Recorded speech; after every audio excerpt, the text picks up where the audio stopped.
Hello friends, welcome to my Sonika Gowda YouTube channel. ನನ್ನ ಹೆಸರು ಸೋನಿಕಾ ಅಂತ. ನಮ್ಮೂರು ಬಂದು ಹಾಸನ್, ಚನ್ನರಾಯಪಟ್ಟಣ.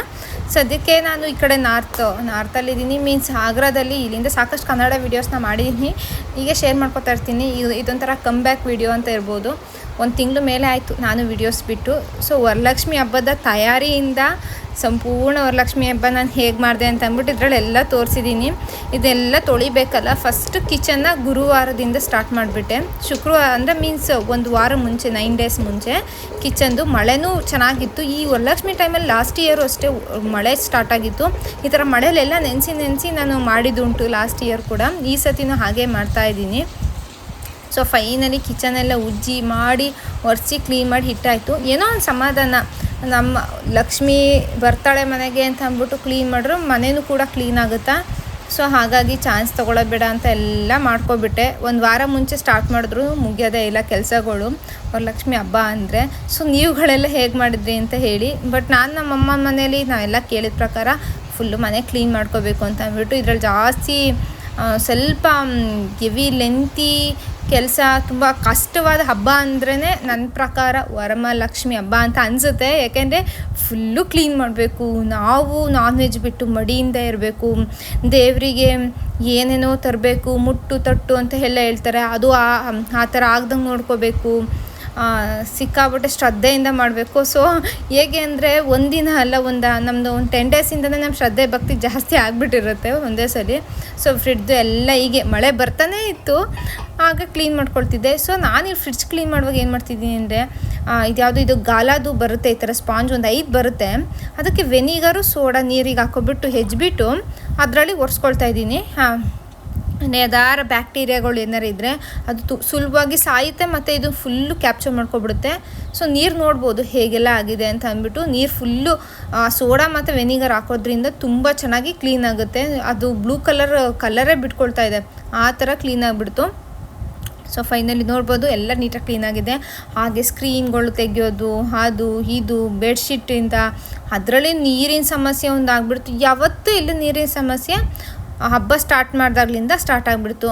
ಅದರಿಂದ ಮತ್ತು ಮೂಲೆ ಫುಲ್ಲು ಬೆಡ್ಶೀಟ್ ತೆಗಿಯೋದ್ರಿಂದ ಅದ್ರ ಕೆಳಗಡೆ ಒಂದು ವರ್ಷದಿಂದ ಬೆಡ್ ಕೆಳಗಡೆ ಕಸನೇ ಗುಡಿಸಿರಲ್ವೇನೋ, ಅದು ನಮ್ಮದು ಗುಡ್ಸೋದಕ್ಕೂ ಆಗೋಲ್ಲ. ಅದೆಲ್ಲ ಕ್ಲೀನ್ ಮಾಡಿ, ಮತ್ತು ಈ ಮಿರರ್ನ ನಾನು ಹೇಗೆಲ್ಲ ಒರೆಸ್ಕೊಳ್ತಿದ್ದೀನಿ ಅಂದರೆ, ಒಂದು ಮೊಬೈಲ್ದು ಸ್ಕ್ರೀನ್ ಇದೆ, ಸ್ಕ್ರೀನ್ಗೆ ಸ್ಪ್ರೇ ಮಾಡಿದಾಗ ಕ್ಲೀನ್ ಆಗೋದು. ಆ ಸ್ಪ್ರೇನೇ ನಾನು ಮಿರರ್ಗೆಲ್ಲ ಸ್ಪ್ರೇ ಮಾಡಿಬಿಟ್ಟು ಟಿಶ್ಯೂ ಪೇಪರಲ್ಲಿ ಒರೆಸ್ಕೊಳ್ತಾ ಇದ್ದೀನಿ. ಈ ಥರ ಒಂದು ಟಿಶ್ಯೂ ಇಟ್ಕೊಬಿಟ್ರೆ ಎಲ್ಲದಕ್ಕೂ ಬೆಸ್ಟ್ ಆಗುತ್ತೆ. ಸೊ ಅದಾದಮೇಲೆ ದೇವರಿಗೆಲ್ಲ ನೈವೇದ್ಯ ಮಾಡಬೇಕು ಅಂದರೆ ಮನೇಲಿರೋ ನಾನು ಏನು ಬಳಸಲ್ಲ. ಉಪ್ಪಿಂದ ಸಕ್ಕರೆಯಿಂದ ಆಗಲಿ ಎಲ್ಲ ಫ್ರೆಶ್ ಆಗಿ ತರ್ತೀನಿ. ಎಷ್ಟೇ ಮನೇಲಿ ಇದ್ದರೂ ಕೂಡ ಫ್ರೆಶ್ ಆಗಿ ತಂದುಬಿಟ್ಟು ಅದನ್ನು ಸಪ್ರೇಟಾಗಿ ಇಟ್ಕೊಂಡು ಪಾತ್ರೆ ಎಲ್ಲ ತೊಳೆದಿರ್ತೀನಲ್ಲ, ನಾನ್ ವೆಜ್ ಬಿಟ್ಟಿರ್ತೀನಲ್ಲ, ಆಲ್ಮೋಸ್ಟು ಎಲ್ಲ ಪಾತ್ರೆ ತೊಳೆದ್ಬಿಟ್ಟಿರ್ತೀನಿ ನಾನ್ ವೆಜ್ ಬಿಟ್ಟು. ಸೊ ಆರಾಮಾಗಿ ಧೈರ್ಯವಾಗಿ ಮಾಡ್ಬೋದು. ಸೊ ರೇಷನ್ನೆಲ್ಲ ತಂದಿಟ್ಬಿಟ್ಟು ಇವತ್ತು ಬುಧವಾರ ಅಂದರೆ ಇನ್ನು 2 ದಿವಸದಲ್ಲಿ ಹಬ್ಬ ಇದೆ. ಅದು ದೇವ್ರು ಕೂರಿಸೋದು, ಟೇಬಲ್ಸ್ ಎಲ್ಲ ಅದನ್ನು ಹೊರಗಡೆ ಇಟ್ಟಿದೆ. ಮಳೆ ಬಂದರೆ ಮಳೆ ನಿಂತ್ಕೊಳ್ಳಿ, ಬರಲಿಲ್ಲ ಅಂದರೆ ನಂಗೆ ಅಲ್ಲಿ ಹೊರಗಡೆ ವರಾಂಡ ಇದೆ ಅಲ್ಲ, ಅಲ್ಲಿ ನೀರು ಬಂದಿದ ತಕ್ಷಣ ನೀರೆಲ್ಲ ಹಾಕಿ ಫುಲ್ ಚೆನ್ನಾಗಿ ತೊಳ್ಕೊಬಿಡೋಣ ಅಂತ ಅಂದ್ಬಿಟ್ಟು. ಸೊ ಇಲ್ಲಿ ನಂಗೆ ವರಾಂಡ ಇರೋದ್ರಿಂದ ಇದೊಂದು ಬೆಸ್ಟು. ಆ ಕಾಂಪೌಂಡ್ ಮೇಲೆಲ್ಲ ಹೊಣ್ಗಾಕ್ಬಿಡ್ಬೋದು, ಎಲ್ಲ ಆರಾಮಾಗಿ ತೊಳ್ಕೊಬೋದು. ಚೇರು ಗೀರು ಟೇಬಲ್ ಏನು ಬಿಟ್ಟಿಲ್ಲ, ಎಲ್ಲ ತೊಳ್ದಾಕ್ಬಿಟ್ಟಿದ್ದೀನಿ. ಸೊ ಹಂಗೆ ಒಂದು ಬ್ರೇಕ್ ಇರಲಿ ಅಂತ ಅಂದ್ಬಿಟ್ಟು ಮನೆಯಲ್ಲ ಮಾಡ್ಕೊಂಡು ತಿಂದು ಬಾಯಿ ಕೆಟ್ಟೋದಂಗೆ ಆಗಿಬಿಟ್ಟಿತ್ತು. ಸೊ ಹೊರಗಡೆ ಹೋಗಿ ಏನಾದ್ರು ತಿನ್ಕೊಬರೋಣ, ಮೀನ್ಸ್ ವೆಜ್ಜೆ ಅಂತ ಅಂದ್ಬಿಟ್ಟು ಹಂಗೆ ಹೊರಗಡೆ ಹೋಗೋಣ ಅಂತ ಹೋಗ್ತಾಯಿದ್ದೆ. ನೋಡಿ ಟೇಬಲ್ಸ್ ಎಲ್ಲ ಹಂಗೆ ಇಟ್ಬಿಟ್ಟಿದ್ದೀನಿ. ಆ್ಯಕ್ಚುಲಿ ಮಳೆನೇ ಬರಲಿಲ್ಲ ಅಂತ ಅಂದ್ಕೊಳ್ತೀನಿ. ಅದಾದಮೇಲೆ ಜಸ್ಟ್ ನಾನೇ ತೊಳೆದಿದ್ದಾಯಿತು. ಮಧ್ಯದಲ್ಲಿ ನೀರಿನ ಸಮಸ್ಯೆ ಒಂದಾಯಿತು. ಹೇಗೆ ಅನಿಸುತ್ತೆ ಅಂದರೆ, ಲಾಸ್ಟ್ ಟೈಮ್ ಹೀಗೆ ಆಯಿತು. ಬೇರೆ ಒಂಥರ ಟೆಸ್ಟ್ ಕೊಟ್ಟಂಗಿತ್ತು ನನಗೆ, ಟೆಸ್ಟಲ್ಲಿ ಪಾಸ್ ಆಗ್ತೀನೋ ಇಲ್ವೋ ಅಂತ ಅಂದ್ಬಿಟ್ಟು. ಸೊ ಅದು ಚಾಲೆಂಜಸ್ ಎಲ್ಲ ಮೀರಿ ಮಾಡಿದ್ದು ಅಂತ ಹೇಳ್ಬೋದು. ಸೊ ಫೈನಲಿ ಹಬ್ಬದ ದಿನ ನಾನಿಲ್ಲಿ ಏನು ಮಾಡ್ತಿದ್ದೀನಿ ಅಂದರೆ, 10 ಗಂಟೆಗೆ ಸ್ಟಾರ್ಟ್ ಮಾಡಿಕೊಂಡೆ ಎಲ್ಲ. ಏಕೆಂದರೆ ನಾನು ಯಾವತ್ತೂ ಬಿಲೀವ್ ಮಾಡೋದು ಬ್ರಾಹ್ಮಿ ಮುಹೂರ್ತದಲ್ಲಿ ಪೂಜೆ ಮಾಡಬೇಕು ಅಂತ ಅಂದ್ಬಿಟ್ಟು. ಸೊ ಆ ಟೈಮಲ್ಲಿ ಅದು ಒಂದು ಟೈಮಿಂಗ್ಸ್ ಅಂತ ಇರುತ್ತಲ್ಲ, ಆ ಟೈಮಲ್ಲಿ ಅವರು ದೇವರು ಆಶೀರ್ವಾದ ಮಾಡೋ ಅಂಥದ್ದು ಇರುತ್ತೆ. ಸೊ ಹಂಗಾಗಿ ಎಲ್ಲ ರೆಡಿ ಮಾಡ್ಕೊಡ್ತೀನಿ. ರೇಷನ್ ಎಲ್ಲ ಹೀಗೆ ಇಟ್ಕೊಬಿಡ್ತೀನಿ. ಸೊ ಯಾಕೆ ಅಂದರೆ ಫುಲ್ಲು ಮಿಕ್ಸ್ ಆಗಿಬಿಡುತ್ತೆ ಅಲ್ಲಿ ಮನೆ ಒಳಗಡೆ. ಸೊ ದಟ್ ನಾನಿಲ್ಲಿ ಚೇಂಜಸ್ನ ತೋರಿಸ್ತಾ ಇದ್ದೀನಿ. ಎಲ್ಲ ನೀಟಾಗಿ ತೊಳ್ಕೊಂಡು ಆ ಡೆಕೋರೇಟಿವ್ ಐಟಮ್ಸ್ನೂ ಕೂಡ ಬಂದುಬಿಟ್ಟು ತೊಳೆದ್ಬಿಟ್ಟು ಒರೆಸ್ಬಿಟ್ಟು ನೇತಾಕಿದ್ದೀನಿ. ಸೊ ಎಲ್ಲ ಮತ್ತು ಕೆಳಗಡೆ ಮ್ಯಾಟ್ ಒಂದು ತೊಳೆದಿಲ್ಲ ಆ್ಯಕ್ಚುಲಿ.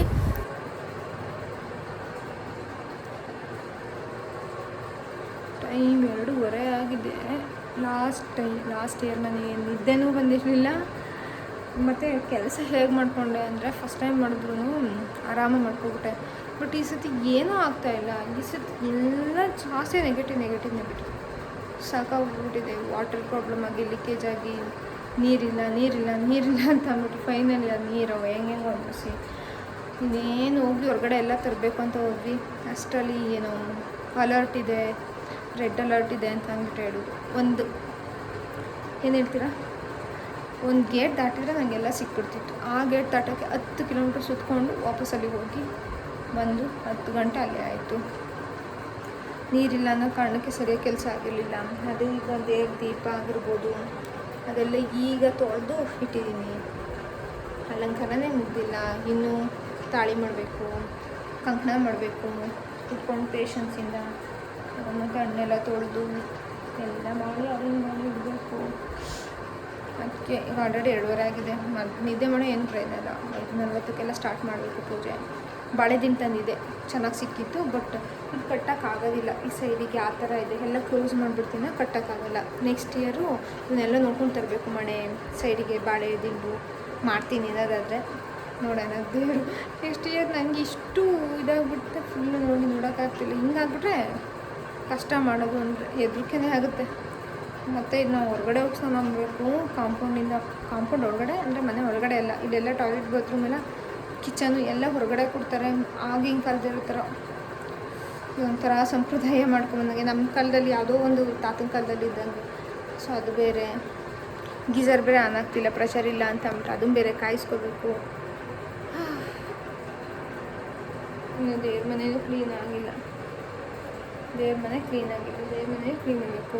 ನಾನು ರೆಡಿ ಆಗಬೇಕು, ನೈವೇದ್ಯ ಮಾಡಬೇಕು. ಎಂಟು ಪಾತ್ರೆಗಳು ಬಿದ್ದಿದೆ, ಅದನ್ನೆಲ್ಲ ತೊಳೆದಿಡಬೇಕು. ಎಷ್ಟು ಹೊತ್ತು ಹಿಡಿಯುತ್ತೋ ಗೊತ್ತಾಗ್ತಾಯಿಲ್ಲ. ನನಗೂ ಇಂಚಿಂಚು ತೋರಿಸ್ಬೇಕು ಅಂತ ಆಸೆ. ಬಟ್ ಅಲ್ಲಿ ಕ್ಯಾಮ್ರಾ ಇಟ್ಕೊಳ್ಳೋದಕ್ಕೆ ಯಾರೂ ಅವೈಲಬಲ್ ಇರೋಲ್ಲ. ಹಬ್ಬನೂ ನಾವೇ ಮಾಡ್ಕೋಬೇಕು, ಕ್ಯಾಮ್ರಾ ಇಟ್ಕೋಬೇಕು ಅನ್ನೋಕ್ಕೆ ಸಿಕ್ಕಾಬಟ್ಟೆ ಕಷ್ಟ ಆಯಿತು. ಮತ್ತು ತುಂಬಾ ಟೈಮ್ ಓಡೋಯ್ತು. ಫೈನಲಿ ನಾನು ಮಾಡಿದ್ದೆ ವೀಡಿಯೋನ ಒಂದು 7 ಗಂಟೆಲಿ ವೀಡಿಯೋ ಮಾಡಿದ್ದೀನಿ. ಹಿಂಗೆ ಮಾಡಿದ್ದೀನಿ ಅಂತ ಅಂದ್ಬಿಟ್ಟು ಆ ಥರ ಆಗಿಬಿಡ್ತು. ಟೈಮ್ ಹೇಗೆ ಓಡೋಯ್ತು ಅಂತ ಗೊತ್ತಾಗಲಿಲ್ಲ. ನಂಗೆ ಸ್ನಾನ ಮಾಡಿ ಬಂದು ನೈವೇದ್ಯ ಮಾಡಿ ಪೂಜೆನ ನನಗೆ ಸಮಾಧಾನವಾಗಿ ಮಾಡಬೇಕು. ಬಟ್ ತುಂಬ ಗಡಿಬಿಡಿಲಿ ಮಾಡಿಬಿಟ್ಟೆ. ಅದಾದಮೇಲೆ ಬೇಗನೆ ಬ್ರೇಕ್ಫಾಸ್ಟ್ ಮಾಡಬೇಕಿತ್ತು. 6 o'clockಗೆಲ್ಲ ನಾನು ಬ್ರೇಕ್ಫಾಸ್ಟು ರೆಡಿ ಮಾಡಬೇಕಿತ್ತು. ಬ್ರೇಕ್ಫಾಸ್ಟು ರೆಡಿ ಮಾಡಿದೆ. ಹಿಂಗೆ ಕಮಿಟ್ಮೆಂಟ್ಸ್ಗಳಂತೂ ಇದ್ದೇ ಇರುತ್ತೆ. ಸೊ ಫೈನಲಿ ನಮ್ಮನೆ ವರಮಹಾಲಕ್ಷ್ಮಿ ಹೇಗೆ ಕಾಣ್ತಾ ಇದ್ದಾಳೆ ಅಂತ ಅಂದ್ಬಿಟ್ಟು ನನಗೆ ಒಂದು ಕಾಮೆಂಟ್ ಮಾಡಿ ಹೇಳಿ. ಯಾಕೆಂದರೆ ನಾನು ದೂರ ಇದ್ದೀನಿ, ನನಗೆ ಅಂತ ಹೆಲ್ಪಿಗೆ ಯಾರೂ ಇಲ್ಲ. ಇಲ್ಲಿ ಸಿಗೋದು ಬಿಡೋದು ಇದನ್ನೆಲ್ಲ ತೊಗೊಂಡು ನನ್ನ ಕೈಲಿ ಆದಷ್ಟು ನಾನು ಮಾಡಿದ್ದೀನಿ. ಇನ್ನೂ ಡೆಕೋರೇಟಿವ್ ಆಗಿ ಮಾಡ್ಬೋದಿತ್ತು. ಬಟ್ ಅವೈಲಬಲ್ ಇರಬೇಕು ಮತ್ತು ಟೈಮು ಸಾಲಬೇಕು ಅಲ್ವಾ. ಜಾಸ್ತಿ ನಾವು ಡೆಕೋರೇಷನ್ ಮೇಲೆ ಟೈಮ್ ಕೊಟ್ಬಿಟ್ರೆ ನನಗೆ ಪೂಜೆ ಮಾಡೋದಕ್ಕೆ ಟೈಮ್ ಸಿಗೋದಿಲ್ಲ. ಸೊ ಹಾಗಾಗಿ ದೇವ್ರ ಬ್ಲೌಸ್ ಪೀಸು ಕೂಡ ಹಂಗೆ ಮಧ್ಯದಲ್ಲಿ ಇಟ್ಬಿಟ್ಟಿದ್ದೀನಿ. ಮಡ್ಲಕ್ಕಿ, ದುಡ್ಡು ಮತ್ತು ಈ ಕಡೆ ಹಣ್ಣುಗಳು ಮತ್ತು ನೈವೇದ್ಯಕ್ಕೆ ಯಾವಾಗವಾಗ ಪೂಜೆ ಮಾಡ್ತೀನಿ ಆಗ ನೈವೇದ್ಯಕ್ಕೆ ಸಜ್ಜಿಗೆ ಮಾಡಿ ಇಟ್ಟಿದ್ದೀನಿ. ಸೊ ಇದಾಗಿದ ತಕ್ಷಣ ನೆಕ್ಸ್ಟು ನಂದು ನಿದ್ದೆ ಟೈಮು. ತುಂಬ ರಾತ್ರಿ ಎಲ್ಲ ನಿದ್ದೆಗೆಟ್ಟಿದೆ. ರಾತ್ರಿ ಅಂತ ಅಲ್ಲ, ಸುಮಾರು ಒಂದು 8 ದಿವಸದಿಂದ ನನಗೆ ಪ್ರಾಪರ್ ನಿದ್ದೆನೇ ಇರಲಿಲ್ಲ. ಸೊ ನಿದ್ದೆ ಮಾಡಿದೋದ್ರೆ ನನಗಿನ್ನೇನು ನೆಕ್ಸ್ಟ್ ಮಾಡೋದಕ್ಕೆ ಕೆಪಾಸಿಟಿನೇ ಇರೋದಿಲ್ಲ ಅಂತ ಅಂದ್ಬಿಟ್ಟು ನಿದ್ದೆ ಮಾಡ್ಕೊಬಿಡೋಣ ಅಂತ ಅಂದ್ಬಿಟ್ಟು ಫೈನಲಿ ಒಂದು ತಿಂಡಿ ತಿಂದ್ಕೊಂಡು, ತಿಂಡಿನೂ ನಾನು ಪುಳಿಯೋಗರೆನೇ ಮಾಡ್ತೀನಿ ಈ ಟೈಮಲ್ಲಿ. ಧಾನ್ಯಗಳೆಲ್ಲ ಇರುತ್ತಲ್ಲ ಅದನ್ನು ತಿನ್ನೋದ್ರಿಂದ ಇನ್ನೊಬ್ರಿಗೆ ಕೊಡೋದ್ರಿಂದ ತುಂಬಾ ಒಳ್ಳೆಯದು ಅಂತ ಅಂದ್ಬಿಟ್ಟು ಸೊ ಈ ಥರ ಲೈಟ್ ಆಫ್ ಮಾಡಿ ನೋಡೋದ್ರಿಂದ ಇನ್ನೂ ಚೆನ್ನಾಗಿ ಕಾಣಿಸ್ತಿದೆ. ಇನ್ನೂ ಚೆನ್ನಾಗಿ ಮಾಡ್ಬೋದಿತ್ತು, ಒಂದು ಟೈಮ್ ಬೇಕಿತ್ತು. ನಾನು ಹೇಳೋದು ಮರ್ತೆ, ಇಲ್ಲಿ ಹಿಂದೆಗಡೆ ಡೆಕೋರೇಟಿವ್ ಐಟಮ್ಸ್ನೂ ಹೊಸ ತಂದಿದ್ದೀನಿ. ಮತ್ತು ವೈಟ್ ಸ್ಕ್ರೀನ್ ಕೂಡ ನಾನು ಆನ್ಲೈನಲ್ಲಿ ಮಾಡ್ಕೊಬಿಟ್ಟಿದ್ದೆ. ಮತ್ತು ಕೆಳಗಡೆ ಕಾರ್ಪೆಟ್ ಲಾಸ್ಟ್ ಇಯರು ನಾನು ತೊಳೆದ್ಬಿಟ್ಟು ಎತ್ತಿಟ್ಟಿದ್ದು ಮತ್ತೆ ನಾನು ಯೂಸೇ ಮಾಡಿರಲಿಲ್ಲ, ತುಂಡು ಇಲ್ಲ. ಸೊ ಮತ್ತೆ ಈ ಸತಿ ಯೂಸ್ ಮಾಡಿಕೊಂಡೆ. ಇನ್ನು ಸ್ಯಾರಿ ಅಂತೂ ಆಬ್ವಿಯಸ್ಲಿ ಹೊಸದೇ. ಇಲ್ಲಿ ಆಲ್ಮೋಸ್ಟ್ ಇಲ್ಲಿಟ್ಟಿರೋ ಪ್ರತಿ ಒಂದು ಹೊಸದು ಅಂತ ಹೇಳ್ಬೋದು. ಬೆಳ್ಳಿ ಮುಖವಾಡ ಲಾಸ್ಟ್ ಇಯರು ನಾನು ಹೇಳಿದ್ನಲ್ಲ, ಅಚಾನಕವಾಗಿ ಸಡನ್ನಾಗಿ ಮಾಡ್ತೀನಿ ಅಂದಿದ್ದರಿಂದ ಊರಿಂದ ನಾನು ಏನೂ ತಂದಿರಲಿಲ್ಲ. ನಾನು ಇರೋದು ನಾನು ಆಗ್ರಾದಲ್ಲಿ ಅಂತ ಹೇಳಿದ್ದೆ. ಆಗ ನನ್ನ ಫ್ರೆಂಡ್ ಹತ್ರ ಇಸ್ಕೊಂಡಿದ್ದೆ. ಅದು ಯೆಲ್ಲೋ ಕಲರ್ ಮುಖವಾಡ ಬರುತ್ತಲ್ಲ, ಮಣ್ಣಿಂದ ಏನೋ ನನಗೆ ಗೊತ್ತಿಲ್ಲ ಸರಿಯಾಗಿ. ಮತ್ತು ದೀಪಾಲೆ ಕಂಬ ಎಲ್ಲ ಮಾಡಬೇಕು ಅಂತ ಅಂದ್ಬಿಟ್ಟು ಅವರು ಊರಿಗೆ ಹೋಗ್ತಾಯಿದ್ರು. ಸೊ ಅವ್ರ ಹತ್ರ ಇಸ್ಕೊಂಡು ನಾನು ಮಾಡಿದ್ದೆ. ಬಟ್ ಈ ಇಯರ್ ನಾನು ಮುಂಚೆನೇ ಬೇಡ್ಕೊಂಡಿದ್ದೆ, ನೆಕ್ಸ್ಟ್ ಇಯರ್ ನಾನೆಲ್ಲ ತರ್ತೀನಿ ನನ್ನ ಕೈಲಾಗಿದ್ದು ಅಂತ ಅಂದ್ಬಿಟ್ಟು ಕೆಳಗಡೆ ಕೊಳಗ ಮತ್ತು ಬೆಳ್ಳಿ ಮುಖವಾಡ ಆ್ಯಂಡ್ ದೀಪಾಲೆ ಕಂಬ ಇದನ್ನೆಲ್ಲ ನಾನೇ ತೊಗೊಬಂದ್ಬಿಟ್ಟೆ. ಇನ್ನು ಸ್ಯಾರಿ ಆಂಟಿ ಹತ್ರ ಇತ್ತು, ಅವರು ಹುಟ್ಟಿರಲಿಲ್ಲ, ಅದು ಮುಟ್ಟು ಇರಲಿಲ್ಲ, ತಂದು ಹಾಗೆ ಇಟ್ಟಿದ್ರು. ಮೇ ಬಿ ಮದುವೆಗೋ ಯಾರೋ ಕೊಟ್ಟಿದ್ರು ಅಂತ ಅನಿಸುತ್ತೆ. ಸೊ ಇದನ್ನೇ ಉಡ್ಸೋಣ ಸಾಕು ಅಂತ ಅಂದ್ಬಿಟ್ಟು ಅದನ್ನೇ ತಂದುಬಿಟ್ಟು ದೇವ್ರಿಗೆ ಅದನ್ನೇ ಉಡ್ಸಿದ್ದೆ. ಇಲ್ಲಿ ಟೈಮ್ 1:15 ಆಗೋಷ್ಟರೊಳಗೆ ನಾನು ನಿದ್ದೆ ಮತ್ತು ಒಬ್ಬಟ್ಟಿಗೆ ಬೇಕಾಗಿರೋದೆಲ್ಲನೂ ಮಾಡಿ ಇಟ್ಕೊಬಿಟ್ಟಿದ್ದೆ. ಇಲ್ಲಿ ಬಾಗಿನ ಕೊಡೋದನ್ನು ಸೈಡಿಗೆ ಇಟ್ಕೊಂಡಿದ್ದೀನಿ, ಏನೇನು ಕೊಡಬೇಕು ಅಂತ ಅಂದ್ಬಿಟ್ಟು. ಒಂದು ಬಟ್ಟೆ ಪೀಸಸ್ಸು ಮತ್ತು ಪಾತ್ರೆಗಳು ತಂದಿದ್ದೆ ಕೊಡೋದಕ್ಕೆ ಅಂತ. ಸೊ ನೋಡಿ ಮೈದಾ ಹಿಟ್ಟು ಮಿದ್ದಿಟ್ಕೊಂಡು ಹೂರ್ಣಕ್ಕೆ ಎಲ್ಲ ಬೇಯಿಸಿ ಇಟ್ಕೊಬಿಟ್ಟಿದ್ದೀನಿ. ಬಟ್ ನಾನು ಅವತ್ತು ಮಾಡೋದಕ್ಕಾಗಲಿಲ್ಲ, ಲಾಸ್ಟ್ ಇಯರು ಹಾಗೆ ಮಾಡೋಕ್ಕಾಗಲಿಲ್ಲ ತುಂಬ. ಏಕೆಂದರೆ ಮತ್ತೆ ಸಂಜೆಗೆ ಒಂದು ಪೂಜೆ ಇರುತ್ತೆ, ನೈವೇದ್ಯ ಇರುತ್ತೆ, ನಾನು ರೆಡಿ ಆಗಬೇಕಿತ್ತು, ಕುಂಕುಮ ಕರಿಬೇಕಿತ್ತು, ಸ್ವಲ್ಪನೂ ಟೈಮ್ ಆಗಲಿಲ್ಲ. ಮತ್ತು ಮಧ್ಯಾಹ್ನ ಊಟ ಮಾಡಬೇಕಿತ್ತು. ಸೊ ದಟ್ ಇದು ಹಾಸನವರೇ ಇನ್ನೊಬ್ರು ಇದ್ದಾರೆ ಸಂಗೀತ ಅಂತ, ನಾನು ಆಲ್ಮೋಸ್ಟ್ ತೋರಿಸ್ತಾ ಇರ್ತೀನಿ ಅವ್ರು ನನ್ನ ವೀಡಿಯೋಸಲ್ಲೆಲ್ಲ. ಅವರು ಕೂಡ ಸಡನ್ನಾಗಿ ಅಂದ್ಕೊಂಡು ಮಾಡಿರೋದು, ಅವ್ರು ಏನೇನು ಬೇಡಿಕೆ ಇತ್ತೋ ಏನೋ ಸಡನ್ನಾಗಿ. ಸೊ ಹಾಗಾಗಿ ನನ್ನ ಕುಂಕುಮ ಕರೆದಿದ್ರು. ಫಸ್ಟು ಅವ್ರ ಮನೆ ಎಲ್ಲ ಮುಗಿಸ್ಕೊಂಬಂದ್ಬಿಟ್ರೆ 6 o'clock ಮೇಲೆ ನಮ್ಮನೆ ಕುಂಕುಮಕ್ಕೆ ಬರ್ತಾರೆ ಅಂತ ಅಂದ್ಬಿಟ್ಟು ನಾನು ಬಂದುಬಿಟ್ಟೆ ಈ ಕಡೆ. ಸೊ ನಾನು ಹೇಳಿದ್ಮೇಲೆ ಎಷ್ಟು ಗಡಿ ಬಿಡಿದ್ದೀನಿ ಅಂದರೆ ನಾನು ಔಟ್ಫಿಟ್ ಕೂಡ ತೋರ್ಸೋದಕ್ಕೆ ನನ್ನ ಕೈಲಿ ಆಗ್ತಾಯಿಲ್ಲ, ಅಷ್ಟು ಗಡಿ ಬಿಡಿ ಕೆಲಸ ಒಬ್ಬಳೇ ಮಾಡ್ಕೊಳ್ಳೋದು ಅಂತ ಅಂದರೆ.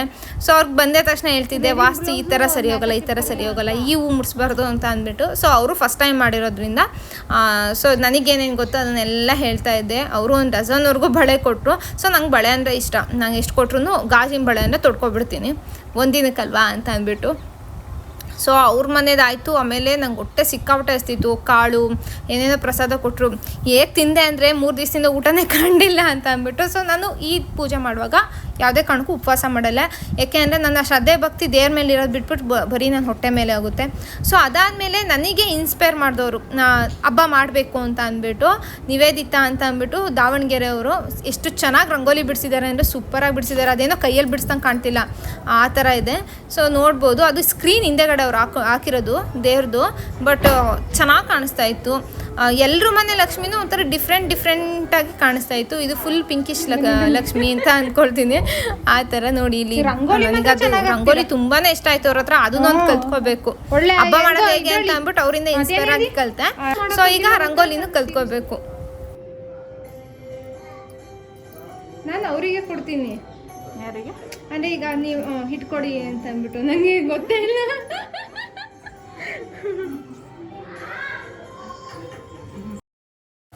ಇವರು ಪೂಜೆ ಮಾಡುವಾಗ ಮಂತ್ರ ಎಲ್ಲ ಹೇಳಿ ಮಾಡ್ತಾರೆ. ಸ್ವಲ್ಪ ಅಕ್ಷತೆ ಕಾಳೆಲ್ಲ ಹಾಕಿ ನನಗೆ ದೇವರಾಣೆ ನನಗೆ ಗೊತ್ತಿಲ್ಲ ಅದು ಹೇಗೆ ಮಾಡೋದು ಅಂತ. ನನಗೇನು ವರ ಕೇಳಬೇಕು ದೇವರಿಗೆ, ಶ್ರದ್ಧೆ ಭಕ್ತಿಯಿಂದ ಕೈ ಮುಗಿದು ಚೆನ್ನಾಗಿ ಪೂಜೆ ಮಾಡಿ ಅಕ್ಷತೆ ಕಾಳು ಹಾಕಿ ಮಾಡಬೇಕು. ಅಷ್ಟು ಬಿಟ್ಟರೆ ನನಗೆ ಅದೆಲ್ಲ ಗೊತ್ತಿಲ್ಲ. ಮತ್ತು ಈ ಸತಿ ಬ್ಲೌಸು ಒಂದು ಸ್ವಲ್ಪ ಕೆಡಿಸ್ಬಿಟ್ಟಿದ್ರು ಅಂತ ಬೈಕೊಂಡು ಮಾಡ್ತಾ ಇದ್ದೆ.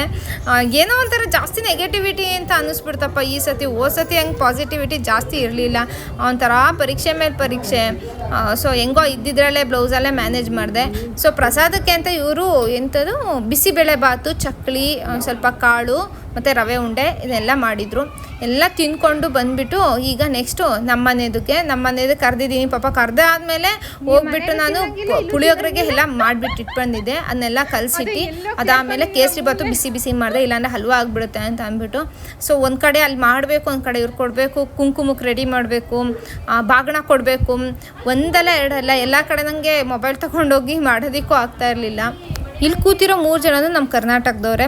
ಸೊ ಇಲ್ಲಿ ಬಾಗ್ನಾಗ ಏನೇನು ಕೊಡ್ತಿದ್ದೀನಿ ಅಂದರೆ ಈ ಥರ ಬ್ಯಾಗಿಗೆ ಗಂಡು ಮಕ್ಕಳು ಇರೋರಿಗೆ ಇದು ಪಾತ್ರೆ ಕೊಡ್ತಿದ್ದೀನಿ, ಹೆಣ್ಮಕ್ಳು ಇರೋರಿಗೆ ಈ ಥರ ಬಟ್ಟೆ ಕೊಡ್ತಾಯಿದ್ದೀನಿ. ಆಲ್ಮೋಸ್ಟ್ ಹೆಣ್ಮಕ್ಳು ಇದ್ದವರು ಜಾಸ್ತಿನೇ ಇದ್ದರು. ಬಳೆ ಮತ್ತು ಬಾಳೆಹಣ್ಣು, ಅಕ್ಷತೆ ಕಾಳು, ಕುಂಕುಮ ಇಷ್ಟು ಇಟ್ಟು ಕೊಡ್ತಾಯಿದ್ದೆ.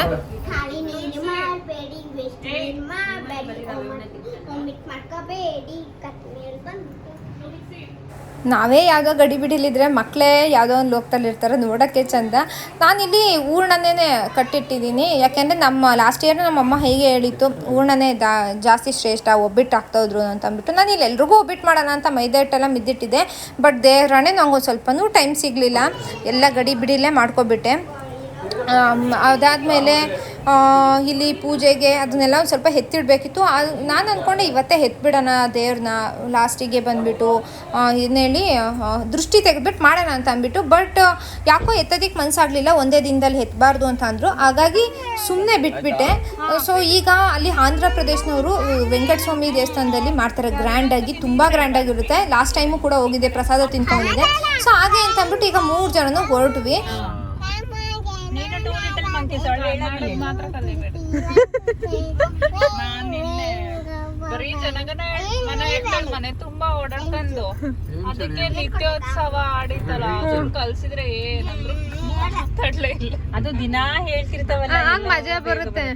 ಮನೆಯಲ್ಲ ಕನ್ನಡ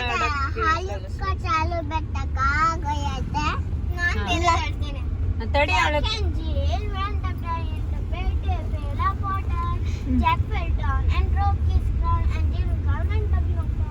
ಭಾಳ ಚೆನ್ನಾಗಿ. ನಾವಿಲ್ಲಿ ಎಲ್ಲೇ ಹೆಜ್ಜೆ ಇಕ್ಕಿದ್ರೂ ವಾಯುಸೇನಾ ಸ್ಟೇಷನ್ ಮಂದಿರ್ ಇದು ಎಲ್ಲೋದ್ರೂ ಈ ಹೆಸರು ಬಂದೇ ಬಿಡುತ್ತೆ. ಸೊ ಅಷ್ಟರೊಳಗಡೆ ಓಡಾಡ್ಕೊಳ್ಳೋದು, ಇಲ್ಲಾಂದರೆ ನಮಗೇನಿರುತ್ತೆ ಇಲ್ಲಿ ನಾರ್ತಲ್ಲಿ ಕೆಲಸ ಅಲ್ವಾ. ಸೊ ದೇವಸ್ಥಾನ ಲಾಸ್ಟ್ ಇಯರ್ ಕೂಡ ತೋರಿಸಿದ್ದೆ. ಇಲ್ಲಿ ಒಂದು ಸ್ವಲ್ಪ ಈ ಥರನೇ ದೇವಸ್ಥಾನ ಅಂದರೆ ಸ್ವಲ್ಪ ನಮ್ಮ ಸೌತ್ ಇಂಡಿಯನ್ಗೂ ಇಲ್ಲಿಗೂ ಒಂದು ಸ್ವಲ್ಪ ವ್ಯತ್ಯಾಸ ಇರುತ್ತೆ. ಇದು ಮೇಯ್ನ್ ಬಂದು ಸೌತ್ ಇಂಡಿಯನ್ಸ್ಗೆ ದೇವಸ್ಥಾನ, ಯಾಕೆಂದರೆ ಇಲ್ಲಿ ಆಲ್ಮೋಸ್ಟು ನಾವು ಪೂಜಿಸೋ ದೇವರುಗಳು ಜಾಸ್ತಿನೇ ಇದ್ದಾರೆ. ಸ್ವಲ್ಪ ಮಲ್ಲಿಗೆ ಹೂವು ಸ್ಮೆಲ್ಲು ಬರ್ತಾ ಇರುತ್ತೆ. ಈ ಸತಿ ಮಲ್ಲಿಗೆ ಹೂವು ಪಾಪ ಇವ್ರಿಗೂ ಸಿಕ್ಕಿಲ್ಲ ಅಂತ ಅನಿಸುತ್ತೆ. ಆ್ಯಂಡ್ ಸಾರಿ ಫ್ರೆಂಡ್ಸ್, ಇದು ಈ ಹಬ್ಬನ ಆಡಂಬರದಲ್ಲೇ ಮಾಡಬೇಕು ಅಂತ ಇಲ್ಲ. ಒಂದು ಕಳಶಕ್ಕೆ ನೀವು ತೆಂಗಿನಕಾಯಿ ಅರಿಶಿನ ಹಚ್ಬಿಟ್ಟು ಕುಂಕುಮ ಇಟ್ಟು ಬ್ಲೌಸ್ ಪೀಸು ಮಡ್ಲಾಕಿ ಸ್ವಲ್ಪ ಹಣ್ಣು ಕಾಯಿ ಹೂವನ್ನ ಇಟ್ಬಿಟ್ಟು ಶ್ರದ್ಧೆ ಭಕ್ತಿಯಿಂದ ಮನೆ ಕ್ಲೀನ್ ಮಾಡಿ ನೀಟಾಗಿ ರೆಡಿಯಾಗಿ ಪೂಜೆ ಮಾಡಿದ್ರೆ ಲಕ್ಷ್ಮಿ ಒಲಿದ್ದು ಅಂತಲೇ ಅರ್ಥ. ಹೀಗೆ ಮಾಡಬೇಕು ಅಂತ ಯಾವುದೇ ರೀತಿ ಇಲ್ಲ. ಶ್ರದ್ಧೆ ಭಕ್ತಿ ಬೇಕು, ಮನೆ ಕ್ಲೀನ್ ಇರಬೇಕು ಅಷ್ಟೇ. ಮಾಡೋರು ಕೂಡ ನೀವು ನೆಕ್ಸ್ಟ್ ಇಯರಿಂದ ಸ್ಟಾರ್ಟ್ ಮಾಡ್ಕೋಬಹುದು.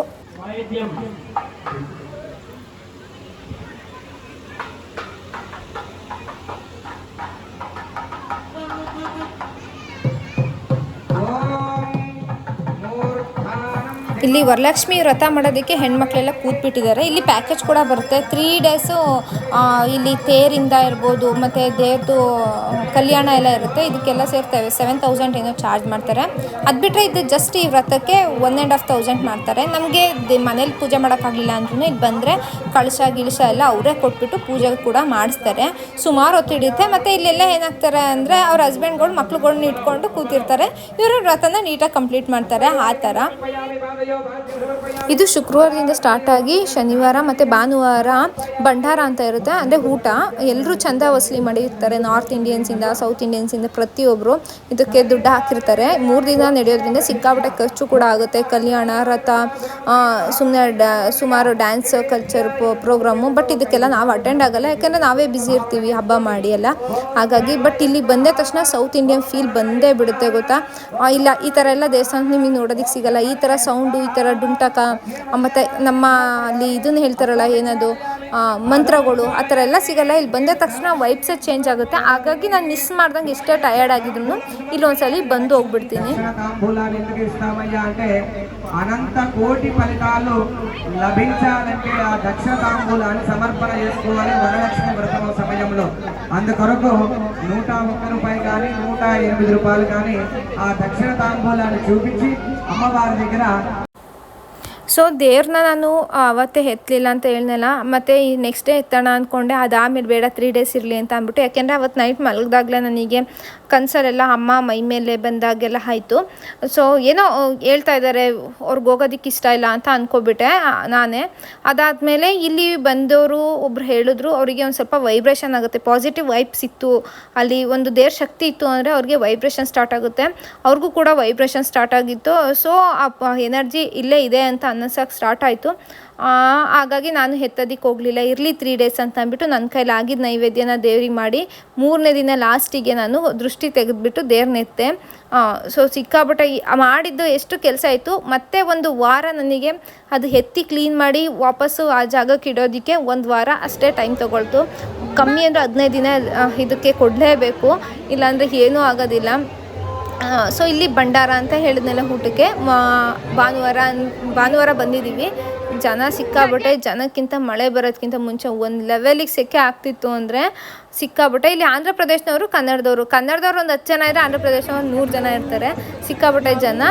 ಇಲ್ಲಿ ಜನ ನಮ್ಮ ಕಡೆಯವ್ರು ಕಮ್ಮಿನೇ, ಕರ್ನಾಟಕದಿಂದ ಆಲ್ಮೋಸ್ಟ್ ಇಲ್ಲಿ ಸರ್ವಿಸಿಗೆ ಬರೋದು. ಆಂಧ್ರ ಪ್ರದೇಶದವರಂತೂ ಜಾಸ್ತಿ ಇರ್ತಾರೆ. ಸೊ ಫ್ರೆಂಡ್ಸ್, ನೋಡಿದ್ರಲ್ಲ ವಾಯುಸೇನೆ ಕುಟುಂಬಸ್ಥರು ಮಾಡೋ ಹಬ್ಬ ಹೇಗಿತ್ತು ಅಂತ ಅಂದ್ಬಿಟ್ಟು ನನ್ನ ಕೈಲಿ ಎಷ್ಟಾಗುತ್ತೋ ಅಷ್ಟು ಕ್ಯಾಪ್ಚರ್ ಮಾಡಿ ನಿಮಗೆ ತೋರಿಸಿದ್ದೀನಿ. ನಿಮ್ಮ ಕಡೆ ಹೇಗಿತ್ತು, ನೀವು ಹೇಗೆಲ್ಲ ಮಾಡಿದ್ರಿ ಅಂತ ಅಂದ್ಬಿಟ್ಟು ನನಗೂ ಕಾಮೆಂಟ್ ಹಾಕಿ, ಹಾಗೆ ಹೇಗಿತ್ತು ಅಂತ ಅಂದ್ಬಿಟ್ಟು ನನಗೆ ಒಂದು ಕಾಮೆಂಟ್ ಮಾಡಿ. ಸೊ ನೆಕ್ಸ್ಟ್ ವೀಡಿಯೋದಲ್ಲಿ ಸಿಗ್ತೀನಿ. ಅಲ್ಲಿವರೆಗೂ take care, bye, love you all.